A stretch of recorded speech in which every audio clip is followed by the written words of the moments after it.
Pratapgad makes history. Adil Shah perturbed.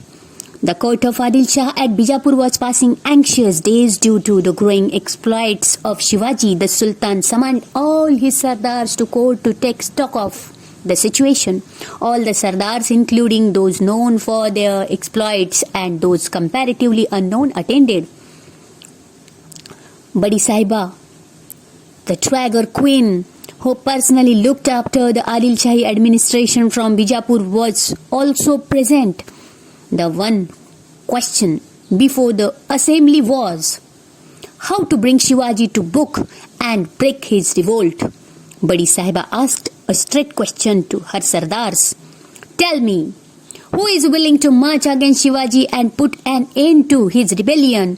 The court became silent. Everybody sat quietly in his place and started looking at the next person, for who would dare accept the challenge of fighting Shivaji? Just then a giant of a man came forward and bowed respectfully before the throne. His name was Afzal Khan. The Khan accepts the challenge. The Khan accepted the challenge and picked up the betel leaf from the salver as a mark of acceptance. Shivaji? Who is Shivaji? He said, I shall arrest him and bring him here. Or if that is not possible, I shall bring his dead body. Afzal Khan was one of the mighty Sardars at the court of Bijapur. His physical powers and strength were unbelievable. He could bend a crowbar with his bare hands. He was a past master in achieving his end by any available means. This Afzal Khan had accepted the challenge of bringing Shivaji to court, dead or alive. The court was highly pleased. Everybody thought that it was the end of Shivaji and that he would be brought to Bijapur either alive or dead. Afzal Khan left Bijapur in great pomp. He was accompanied by a huge army fully equipped for battle.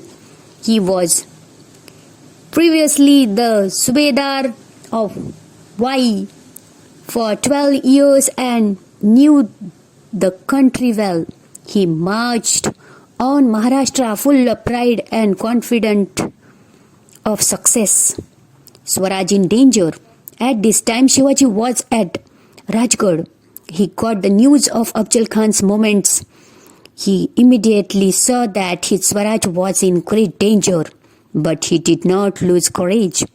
He knew that the Khan was full of stratagem and had a huge army with him. Shivaji's kingdom was very small in comparison, and so was his army. He could see that he could never hold his own in open battle against the Khan.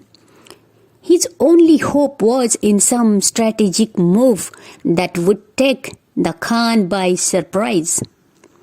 In consultation with Jijabai and with her blessings, Shivaji Maharaj shifted his headquarters from Rajgarh to Pratapgad. Afzal Khan's counter move. When the Khan learned that Shivaji had moved to Pratapgad, he became very angry. He was aware of the difficulties in conquering Pratapgad.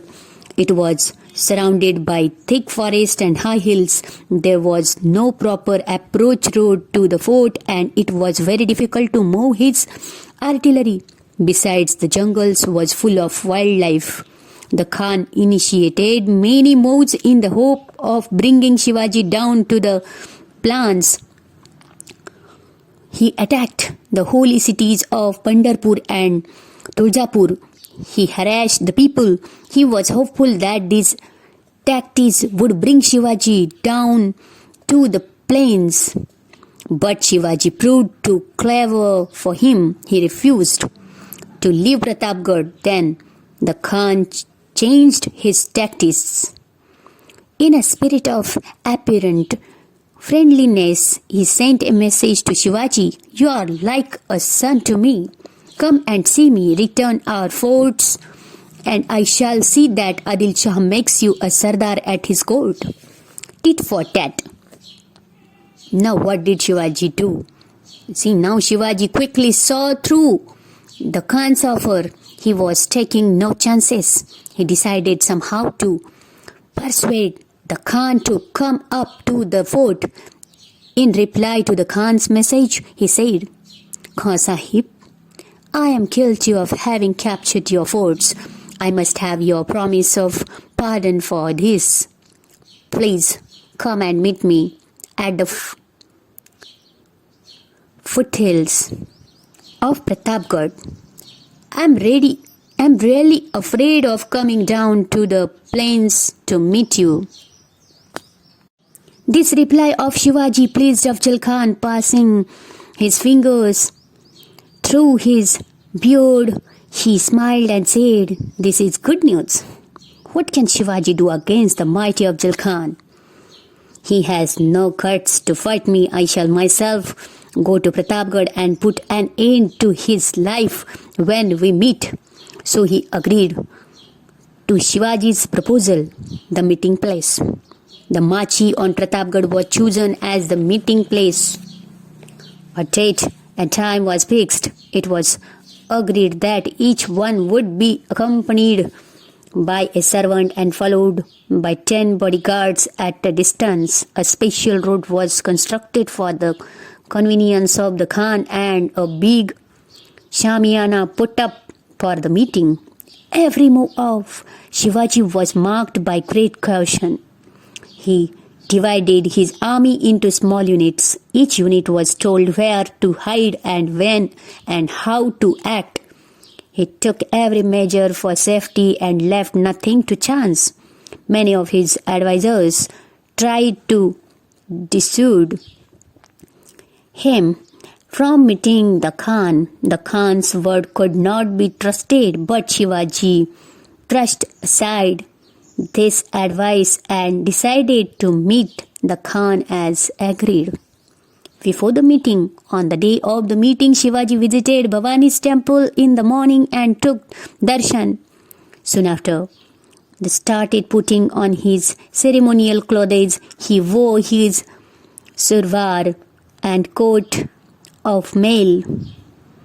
Over the coat of mail, he wore a kurta and a flowing robe. On his head, he placed the Jireto helmet and tied a mandil around it.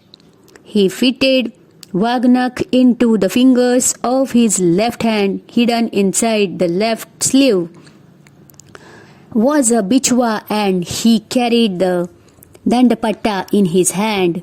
He was now ready to face the Khan. All the Sardars were waiting outside. Shivaji turned to them and said, Friends, each one of you must carry out the duties assigned to you. I am sure the goddess Bhavani will see that we succeed. But if things go wrong and I am killed, do not lose heart. Installs Sambhaji on the Gadi, follow the commands of Masahib, fight up Swaraj and extend its boundaries. Make the subjects happy. I shall go now to meet the Khan.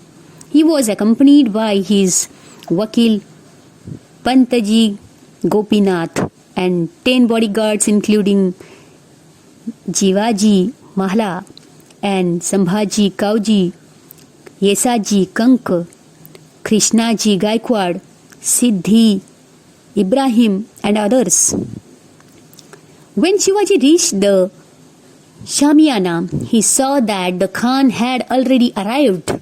He was busy planning his future moves. Standing by his side was an armed soldier, Bada Sayyid by name. He was highly skilled in the use of dandapatta. Shivaji came to the entrance of the Shamiana, but on seeing Bada Sayyid, he stopped and would not proceed further. The Khan asked Shivaji's Vakil why Shivaji stood at the entrance instead of coming in. The Vakil said, He is afraid of Bada Sayyid. Please ask him to go away. Bada Sayyid moved away and Shivaji stepped in. The Khan got up and said, Come Shivaji Raje, let us embrace each other. as a mark of our friendship, the struggle with the Khan. Shivaji Maharaj cautiously took a step forward, and the Khan took him in his embrace. Compared to the giant Khan, Shivaji was short.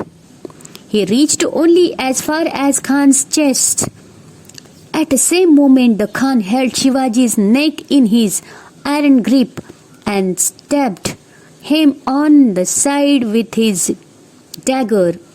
It tore apart Shivaji's robe, but the coat of mail underneath saved him. Shivaji, knowing that the Khan was trying to kill him, quickly thrust the wagnak in the Khan's stomach.